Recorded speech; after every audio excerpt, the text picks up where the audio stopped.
And then the other 8 minutes is my listing videos, right? Those are my commercials because I'm hired by a client to get as many eyeballs on their property as possible. And it's like,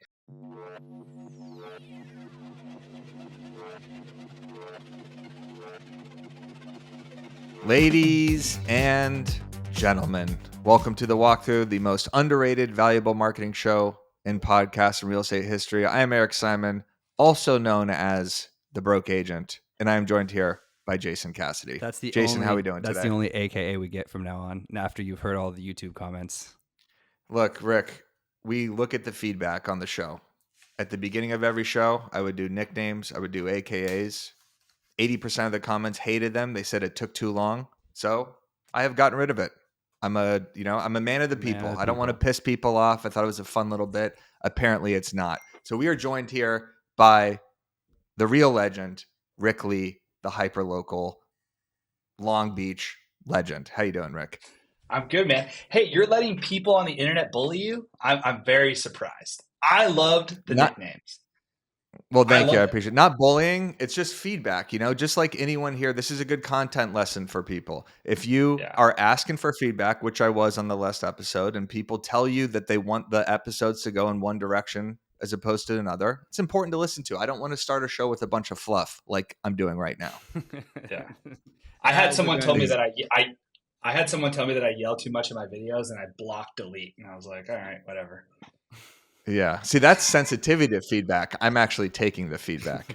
So we have a very special show today. First, we are going to discuss interest over social media. Interest over social media. This is a completely new term that Gary Vee has come up with, and I'm going to talk about exactly how this changes everything that you're doing on social. Then we're going to do a deep dive into Rick Lee's hyperlocal content strategy, and then a new wave of posting that's sweeping the internet, a new carousel style. I don't know if you guys have seen this, but it's crushing, and that will include Marketer of the Week. Okay, topic number one. I want to discuss this with you guys. It is interest over social media. I've seen this on Gary Vee's page. I heard Neil Dingra talk about this at the Ford event. And it is that all of our algorithms have now completely changed to the TikTokification style, where it is showing you what you are interested in. I need the audience to understand what we're talking about here, because the old game, Rick and Jason, was to build a large following, right? It was accumulate as many followers as possible on Facebook and Instagram and YouTube, and you could pretty much guarantee that a percentage of that following would see those videos. That is not the case anymore. Your following basically means next to nothing, and it is all about the content. And Rick, what I wanted to talk about with you, because your content strategy kind of executes exactly what this is interest over social. And the reason why this is so important is you have to think about what your real estate audience is actually interested in. How many people of them are actually interested in buying or selling property at the exact moment they're scrolling Instagram? How often do people buy or sell homes, Jason? Was it once every 5 years, 8 years? 8 years. Yeah. It used to be 7. Now it's like 8.5, something like that. 8 years. So when they're scrolling, they're not looking for Jason to pop up to talk about a balloon mortgage, right? We've kind of talked about this already, but it's certainly true. What is everybody interested in? Your community, where you live. I live in Playa Vista. I want to know all the events that are happening. I want to know what's going down with the village, the farmers market here, when stuff is closed, when stuff is opening. It's all very, very important. So it is now interest over social media. And Rick, I wanted to talk to you about how you've incorporated that into your Instagram and kind of your entire philosophy with your posting strategy. Yeah, I mean, I focus on what I want to know about my community, right? What new developments, what new restaurants, what new businesses come in. And I look at it as a consumer instead of a real estate agent when I'm searching for content. And the great thing is like you said, I'm reaching a broader audience. If I was talking about 2-1 buy downs or, what the market's like, even though I sometimes do talk about the market, to sprinkle in, I think people would scroll right past it. But if I'm talking about a new development that's happening down the street from somewhere they live, then they're going to share that with their friends. They're going to comment. They're going to engage with my content. And whether they're ready to buy now or in 5 years, if they're following me and they like my content, it's all about my face being right there and them reaching out if they're interested. And the great thing is I produce about 5 to 7 videos a week, and I'll go to the store, I'll go to my son's school, I'll be walking down the street and someone will say, "Hey, Rick, we love your content. How's the market? What do you think about this new development?" I don't have to bring up that conversation, right? They're bringing it up to me. So I believe this style of content is the easiest way to engage conversations. And I think, Jason talks about it all the time. It's like having conversations about real estate equals real estate transactions. I have a question for you, Rick. Okay, so because your page is heavily of this new ilk of like the green screen, kind of hyper local, break down the news stories and stuff like that. We just talked about it last week with Bern McGovern, who obviously is here in San Diego. Katie has her whole new channel. Alyssa Kernup, Ken Pozak. We've got this whole Mount Rushmore of agents that are doing like the hyper local stuff in different ways, but how is that translated to business for you specifically, right? Because this is 100% the best way to get engagement on social in 2025, because you'll get more shares, more saves, more comments, stuff like that. But how do you have it set up to correlate into business? Or are you just basically building the foundation out so that 5 years from now, you can then start asking for business? I'm not doing this for the vanity metrics. I'm not doing it for followers, likes. I don't want the dopamine hit. I want business. Since I've been doing it since February, I've closed 3 deals. I have 3 listings. I have 2 in escrow, and I'm not joking, I have about 75 people that I put in my CRM that I think will probably transact in the next year. Yeah. Right? So I create 3 types of content. Shareable content. Hey, check out this new store that's coming. Share it with a friend. Controversial content. Hey, this new development's happening. What do you think about it? That creates engagement. Also, it's shareable as well, and it helps me get in front of a lot of people. And then what I like to call the call to action content. Hey, DM me the word music. DM me the word Long Beach. DM me the word move. And people DM me. And either they'll just ask questions, or they'll just go, "Hey, my name is Frank. Me and my wife are thinking about moving to Long Beach. We'd love to jump on a call and talk with you." You have to ask for the business. I think where a lot of people are swinging and missing with this content is they're not asking for engagement, and they're not asking people to DM. I don't ask people to DM in the comments. I don't use ManyChat. I want someone to send me a message, and I want to qualify them right away. Right? I want to see if they're serious or not. I mean, there's some videos that I've gotten probably almost 100 DMs, and only 30 people have been really serious where they've wanted to jump on a call. But I also, producing all this content, people are on my page. So they fill out a form. I've gotten 2 listings just from people filling out a form saying, "Hey, we're looking to sell. Come check out our place." So it's working for me. Honestly, guys, I am trying to make this 80% of my business. Like creating content. Yes, I'm getting my past clients. I'm getting agent to agent referrals, obviously from the content. I've had agents reach out to me, say, "Hey, we were looking for an Orange County realtor or a Long Beach realtor. Your name popped up. I have a referral."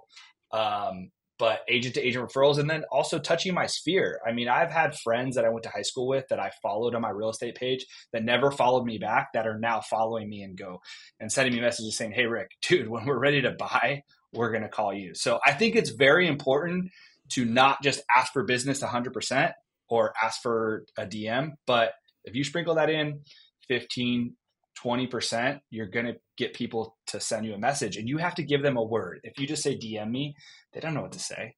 People are shy. I don't know. I mean, it's working. I qualified 2 buyers yesterday. I got a DM from a lady in Australia this morning at 4 a.m. when I woke up. "Hey, we're looking to buy in Orange and Anaheim. We love your page. Can we jump on a call?" It is working. You just got to be consistent. You got to be confident, and you got to just stick with it. I think a lot of people start and then they stop, but it is working for me. I would not be doing this if I was not getting business, if I didn't believe in it. Consistent. So I'm out. Yes. So I actually have a video of Rick's, and Haley, this is the Every Home Tells a Story. And I thought this is a great video to show a DM that he got, I believe, from Instagram that actually translated into a sale. And this is such a good way to kind of show publicly that the content is working. Every home tells a story. This one begins with a simple message on Instagram, a handshake, a vision. We toured, we negotiated, we weathered an escrow filled with unexpected turns, and today we close the final chapter on that journey and open the door to a new one. A 3-bedroom, 3-bath condo, but more importantly, a place to call home.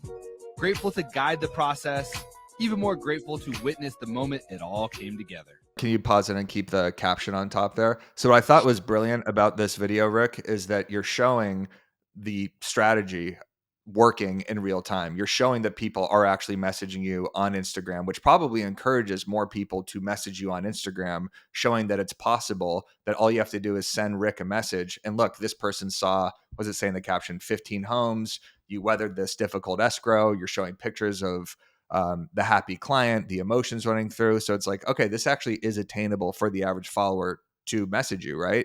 Because the bigger you get, and your account's absolutely exploding right now with followers and engagement, people are probably maybe hesitant to reach out because they're like, all right, this guy gets so many messages. How can I even reach this person at this point? But then when you show a video like this, I just thought it was really smart and a good way that other agents can show like, hey, this DM led to this story, not to get validation from other agents, but to encourage clients to actually reach out. So that was a great video. This is Thank you. the exact Yes. video we'd say to shoot instead of a just sold, right? It's Yes. like instead of a It's brokerage perfect. provided Remax just sold template. No. It's like this. It's like, hey, here's how I met Michael. He came in through my DMs. We toured 15 homes. He had a crazy escrow, but here's how we navigated it. And here's a picture of him with a new flat screen TV. Is that your closing gift, Rick? Yes, sir. Yeah. What a beast. That's a good gift. Great gift. Just in time for football season. The other thing too that I will say is during that escrow, there's multiple offers. We weren't the highest offer, but the agent was like, "Hey man, I follow you on Instagram. All my friends send me your videos. I trust you. I know you. I feel like we're buddies." Like, and they accepted our offer. So it's not about just like gaining clients or getting referrals from agents. It's about building trust with other agents that you know your shit and that they see you, and then getting offers accepted, which is great for my clients. Great job.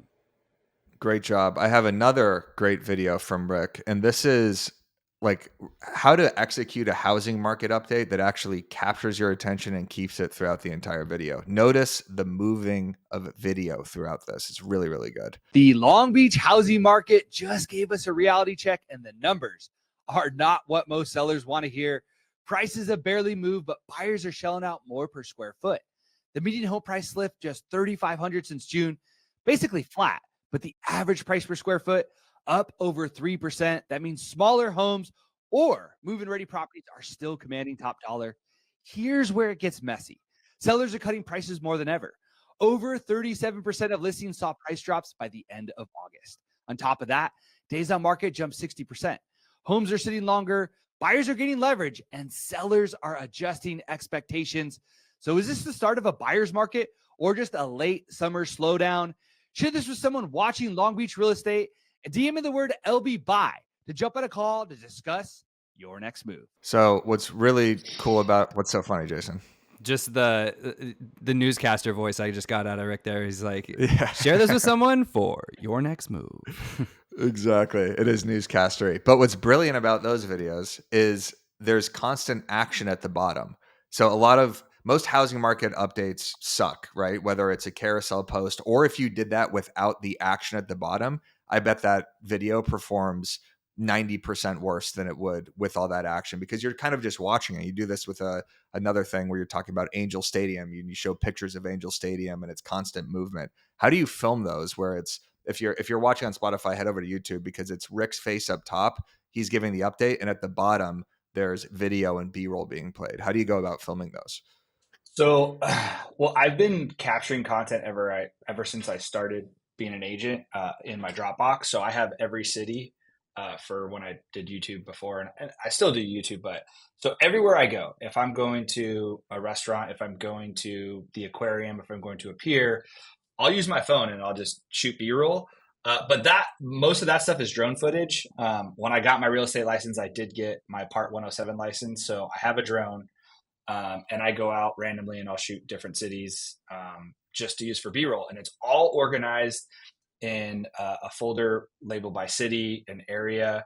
And so I know a lot of people get overwhelmed. They're like, Rick, how do you edit those so fast? It's actually, the editing is the fastest part, because literally it's 15 different shots, maybe 10, and they're all in a folder, and I just drag and drop and just place them on top of the timeline. So I think it all comes down to preparation. So, I mean, I don't know. I love to be creative.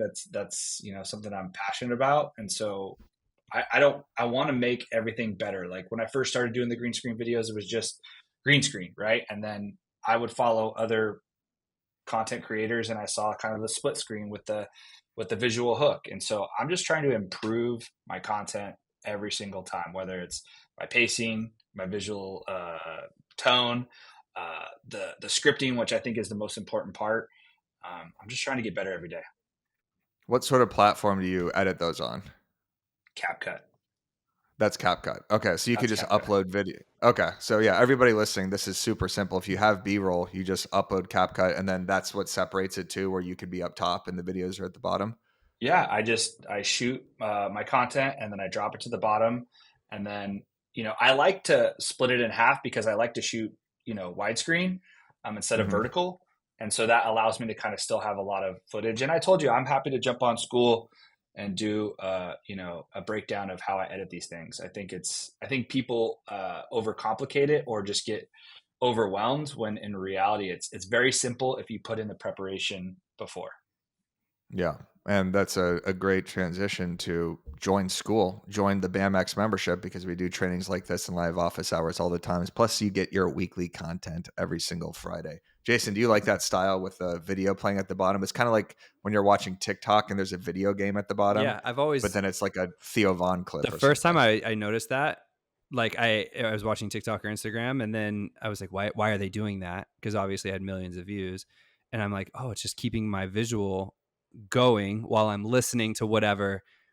Like the ones that always get me are like, would you rather be dropped anywhere in the world for 30 seconds, but you don't know where you're getting dropped, or you know what I mean? And it's like, it's some stupid long like sentence, but then there's a video game, Minecraft, in the back or something. And I'm like, these have nothing to do with each other, but it's a hack. It's a hack just to keep your eyes busy while your mind's busy. And so like, that's a great way to do a market update in 2025, is just to hack both. And it's not like he's just mindlessly putting a race car game. I mean, those are B-roll shots of Long Beach and stuff. So it still plays in to what we're looking at. Like maybe if you just started doing like Montana in the back or something, and it's just, you know what I mean? Like maybe there's a hack there where you have a city that's not your city in the background, and then you'll get a bunch of comments. But either way, that would be funny. It would be funny to be doing a serious housing market update, and then you have people beating the living shit out of each other at the bottom, random. like some boxing match or UFC match or something like that. Actually, and an it's interesting girls in or, bikinis. Yeah, Sydney Sweeney slow mo. Yeah, just nothing to do with the housing update, but the visual hook would play. Yeah, exactly. It's just the Sydney Sweeney American Eagle. Take some notes, Rick. That might be on the next. That's on the docket for you. I like that. Let us know what you think in the comments if you think that's a good idea. I certainly think it is. All right, we have another post from you, which is the Angels green screen. So this is such a great video that gets a ton of shares, and it's not about housing, but this is kind of one of those hyper local updates that just acts like explodes your Instagram, right? Because this is getting shared in Orange County and Long Beach and anyone that kind of touches the Anaheim Angels, formerly known. Angels Stadium is about to hit 60 years old, but here's the real question. Will it survive the next 60? Anaheim just admitted it could take hundreds of millions to keep the ballpark alive. But who's going to pay for it? The city or the Angels? The stadium lease runs through 2032, yet Anaheim City's manager said there is no long-term talks happening with the team. Remember, a $150 million sale and a redevelopment plan collapsed in scandal back in 2022, leaving the Angels as tenants in a city-owned building. Now, engineers are testing the concrete and steel to see how much life the structure really has left. The final assessment comes mid-2026. That report could decide whether the Angels rebuild, renovate, or risk losing the team altogether. So what do you think? Is this the beginning of a massive rebuild or the countdown to the Angels leaving Anaheim? Share this with someone who loves baseball and comment with your take below. Still, it's inverted. The video's on top this time, but yes. Same idea. Yeah. Same newscaster voice at the end. Yeah, exactly. No, again, like, I'm trying to switch up the video all the time, right? Like I want people, you know, I know some people say, hey, let's switch the background up a little bit. And I think that does work. But I think also people who are consuming social media want it to be consistent. Like think about like a 3-year-old kid. They watch the same cartoon over and over and over. And so if they see me in my background, whether I'm at the bottom or at the top or it's my background's removed, it's still the same thing. I wear the same t-shirt. I bought 100, Rick J. Lee Realty Group t-shirts that I wear every day. I want everything to be the same, and people are familiar with the look and the style, but I want to just change it a little bit. Don't let Massive Agent hear that. He'll come find you and knock you out because he was just talking about switching up the backgrounds. But I love the idea of wearing the same consistent branding in each video because that's giving you such familiarity with your audience. Katie Day, obviously, she has so many recognizable outfits. And by so many, I mean 3 or 4. The same, but the t-shirt, the blazer, just different. Yeah, the blazer. Yeah, but it's like it's her look, and it's like I'm sure if people see her out, some people know her by the Move Me to Texas logo, or they know her from the real apparel, whatever it is. So I think that's really smart to have something consistent if you're doing content. It's always good to have some sort of visual hook like this. Agreed. That's why I got the TIE fighter here in the background. All right, Rick, I got another video of yours. It is a H Mart video, and this is kind of a new development style. So I wanted to show all of your different types of content here. Something massive is coming to Westminster, and it is not just another grocery store. H Mart is going big. 70,000 square feet of Korean groceries, fresh seafood, premium meats, and 11 different restaurants all under one roof. This is more than just shopping. It is a food hall experience launching August 7th. Retail analysts are calling this the future, not just price and product, but experience. And H Mart is going all in on it. And hear this. This replaces an old pavilions surrounded by Huntington Beach. The location, it is pretty strategic. This is part of a bigger trend. Asian grocers going next level to meet SoCal's diverse demand. Share this with someone who loves Korean food and tell me, what should I try when it opens? So 6,000 likes on this thing. Like this thing probably got 100,000 or something views. And I just want the audience to understand, like, this is the interest versus social media side of it, right? Like you are just showing people what they are potentially interested in and talking about the community, and the engagement is through the roof. And your style, it's consistent every time you're reading a script. The caption is very detailed too. So from an SEO perspective, you're calling into attention Long Beach Development, BKs, or whatever that place was called. So you have all the words in there too, that if someone searches this, I bet your video's the first one to pop up.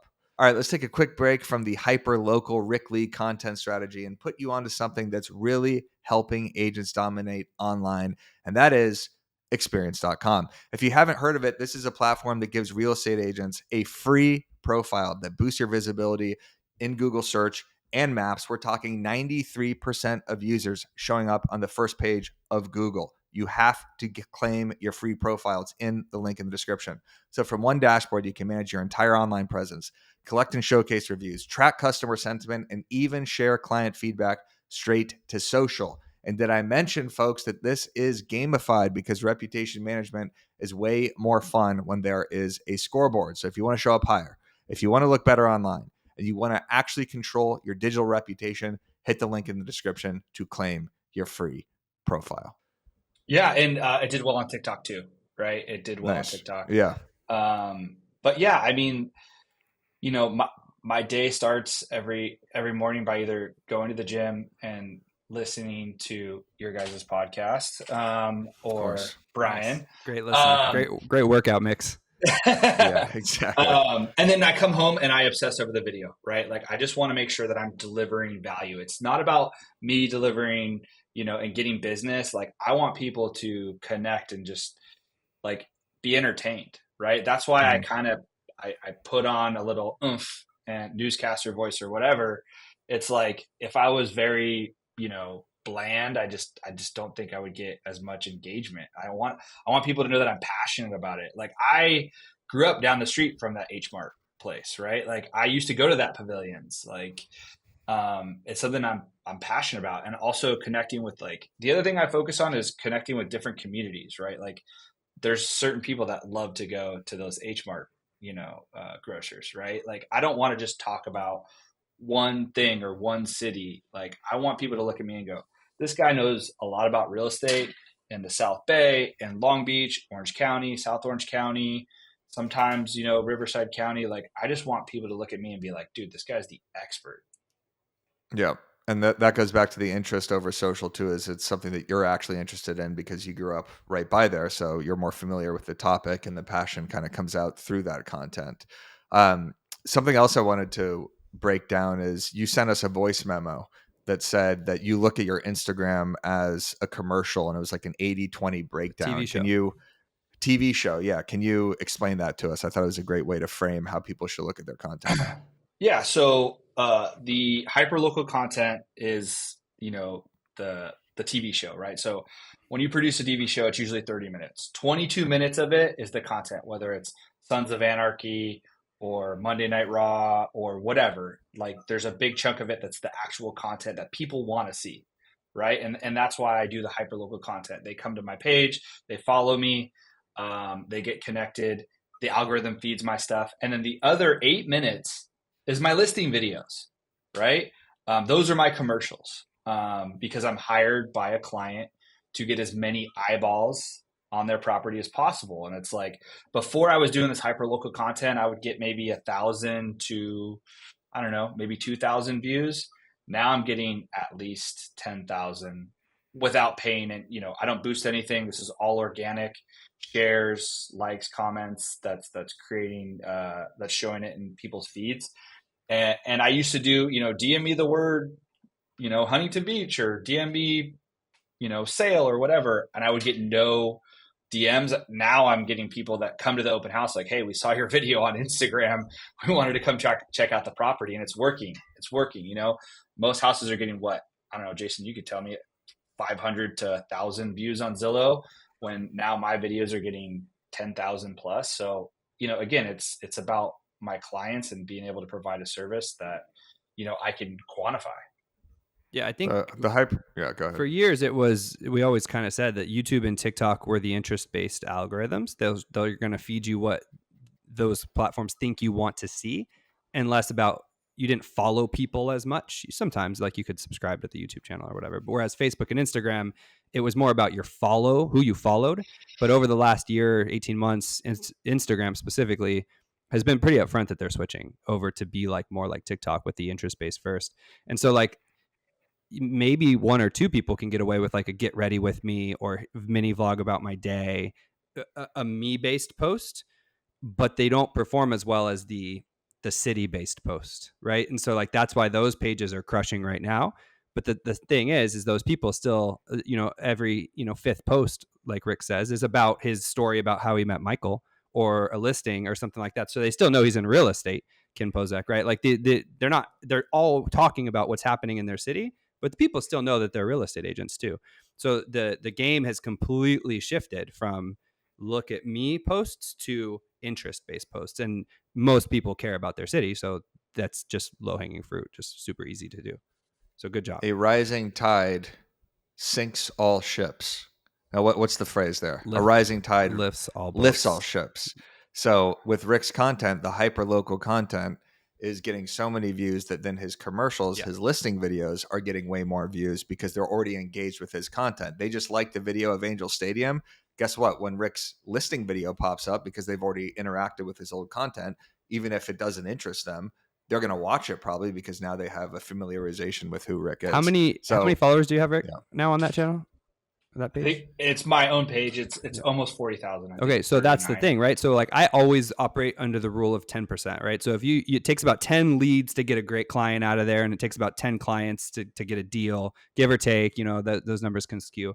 So in this case, when you had 4,000 followers, the video, 10% of those people cared about real estate, so you'd be getting 400 views on your listing videos. Now you have 40,000, so they're getting 4. It's really more because you're outperforming, but like, just the sheer number, the scale of what you're doing now is so much bigger because you got all those people into your funnel based on all these other smaller videos, local videos, that when you do have a real estate video, just the sheer number of 10%, you just now have more eyeballs on it and you're getting more views. And so it helps, even though it's only a small percentage of those people probably care about real estate in the moment, but at some point in the next 8 years, they will.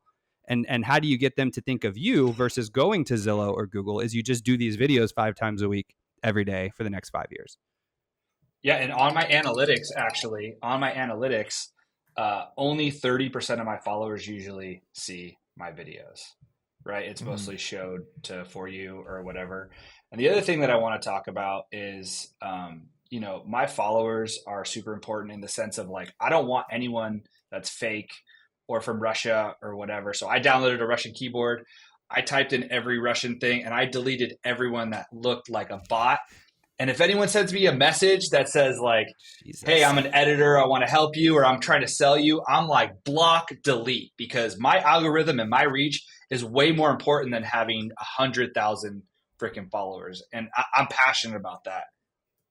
How many Russians are in your DMs? I didn't know that This was is such a big. prevalent problem. So, dude, if you look, there are some people that have 100,000 freaking followers. And if you go and download a Russian keyboard and you start typing Russian letters, you could tell who bought followers. And I'm sorry, like, I've had people send me a DM, hey, I gave you 500 followers if you want more. And I lost my shit. I downloaded the Russian keyboard and I just started deleting all of them, And there's a way you can flag followers to see if they're fake or not, and I deleted all of those. So like, I'd rather have 5,000 real followers that like engage with my stuff than 50,000 fake ones. Yeah, Rick's spending a lot of time on cleanup. He deleted that one person that said he talks too loud in his videos. If someone DMs him asking for a video edit, they're blocked, they're flagged. 100%. He's actively typing in Russian bots. Dude, Rick Zelensky over here is freaking. Yeah, 100%. Don't let him in,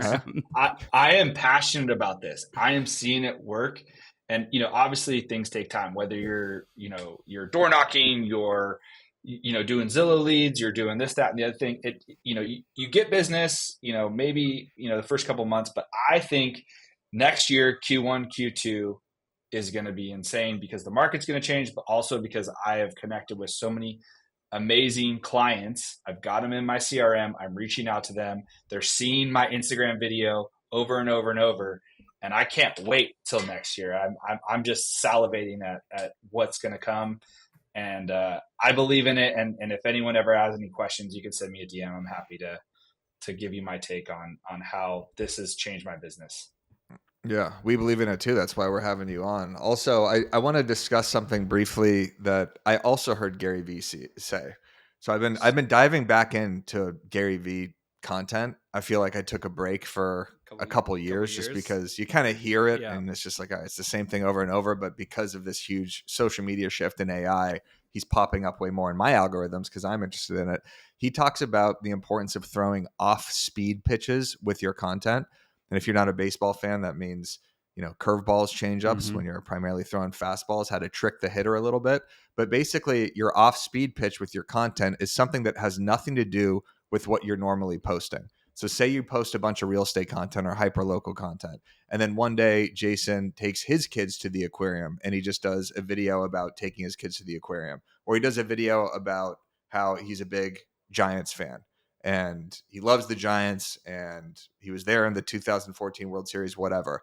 That video has the potential to pop and reach a ton of Giants fans about his story, right? So you have to kind of mix in these random off speed pitches to your content that are not for your traditional audience, but could reach a whole new audience to then bring them in to your follow base. So I think that's just really important. And Jason, you do this, like on your story. Sometimes it's your kids or you are talking about something you're passionate about. But I want to do this more on the Broke Agent account and kind of go for comedy that is not just real estate based. And I notice whenever I do that, whenever it's more making fun of real estate agents, for example, or just the real estate market in general, those always outperform than just the agent to agent content. So for you, it's like your off speed pitch right now is just when you're on the camera though, a little bit, right? Because like 90% of your 95% of your content is memes or like funny videos or reels. And then all of a sudden you're in there like, hey, what's up? We got this thing going on. So like when you're in the content, that's kind of an off speed pitch because they're like, oh, that's what he looks like. Okay, cool. The format could be off speed as well. Yeah, and you could switch it up, right? Rick's off speed pitch is the real estate stuff right here because his fastball is the local stuff.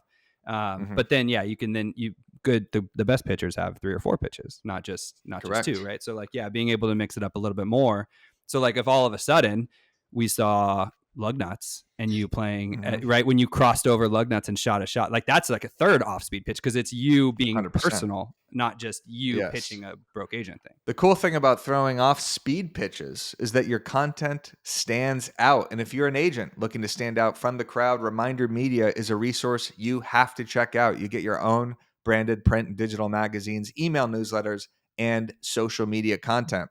Reminder delivers these resources to your contacts on autopilot, keeping you top of mind with your database.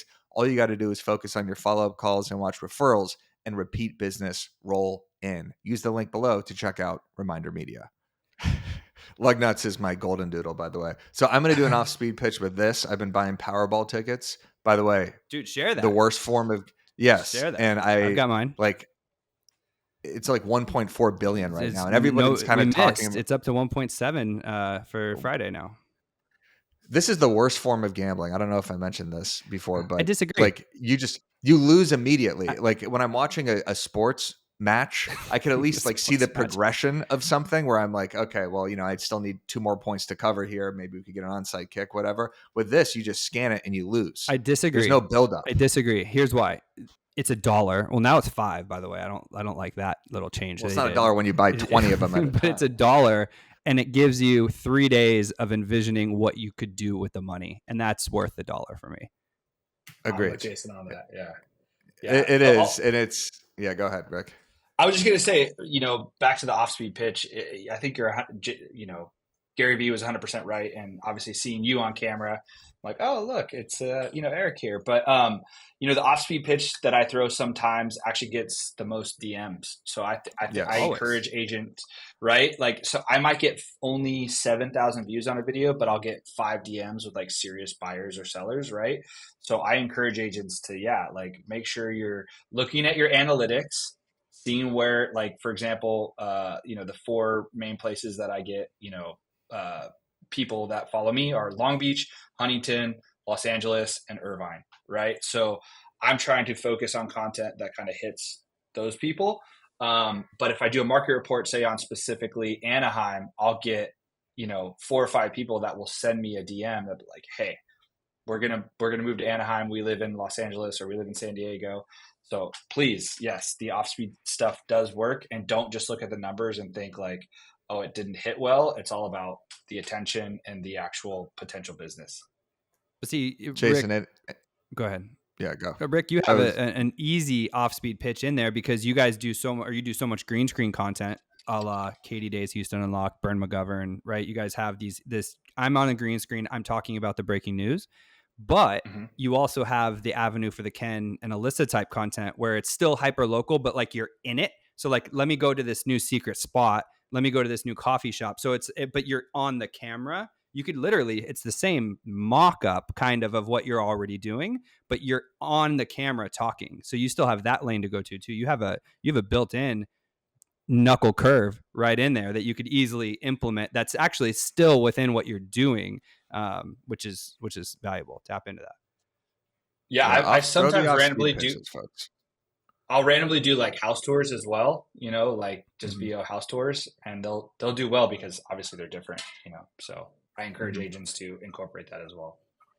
Yeah, think about a personal story. Think about something you're interested in, sports, dogs, if you're doing the Powerball, just something that's like happening in your life that you think other people would relate to, and post about it, see what it does. And if it doesn't perform well, it doesn't matter. Post performing bad doesn't mean anything anymore. It's just a good data point for you. But like, obviously you want your content to perform well. But before, I used to be really, cagey about it. I'd delete a post if it got 400 likes or whatever. I posted an insane flopper yesterday, some AI video about people getting drunk at real estate conferences, and it completely tanked. But I don't care because I know no one's going to the profile and comparing notes as to, hey, this did well, this didn't. Just keep getting those at bats going. So speaking of off-speed pitches, there's a new storytelling piece of content on Instagram. This is the new wave of content, really, which I'm seeing carousels. I've seen Neil Dingra do it. I've seen Sharon do it. I've seen Glenda Baker do it. Haley, Coffee and Contracts. Everyone's doing these carousel swipers that are storytelling about something that either happened to them or kind of like a brand starting off point. So this is one from Neil Dinger. It's just a picture of him and his mom. It says, when I was 12, my mom did something that changed my life. Swipes, same photo. At 12, parents divorced, new school, 0 friends. I was completely lost. My mom's response, a used drum set from Classifieds. Every day after school, just me, my drums, and my favorite bands. No YouTube, no teacher, just obsession. Then it happened. Hey, kid, want to be in our band? That's when I learned skills create confidence and belonging. Passion creates a path. That $200 drum set led to my career, my wife, my entire life. And these are multiple photos of him. So mom thought she bought an instrument. She actually bought my future. Love you, mom. So this sort of content I think is so good because it tells a story. It hooks you in. It's photos of yourself. So you don't have to do it in video format, right? Like there's zero pressure because you're actually just putting the text on the video. So I want to do something like this for the Broke Agent or BAM account, like why I started BAM or why I started the Broke Agent account, and kind of swipe and show the progression of things that happened. And this is a great video for agents about either why you got into real estate or some lesson that you learned, right? Some tragedy or something that you're overcoming basically to help with your content. Agreed. You guys like this? Yep. Yep. Yep. This is we've seen this in the past with like people who do Instagram or like TikTok or Twitter threads. You know what I mean? It would be a 1 of 10, 2 of 10, and then people would screenshot them and then put them into Instagram as carousels. And this is just with a better background to it. You know what I mean? They both work, but having something that makes people want to swipe to see what's next, that's really good carousel content. Exactly. Yeah. So those are the marketers of the week. That is the walkthrough show this week. Everybody go follow Rick Lee. Check out his amazing hyperlocal content. Go follow Jason Cassidy. Make sure you throw this video a like if you got any value out of it. Subscribe to the channel. We'll see you at BAM Camp 2025, September 24th. Sold out. We'll see you next week on the walkthrough.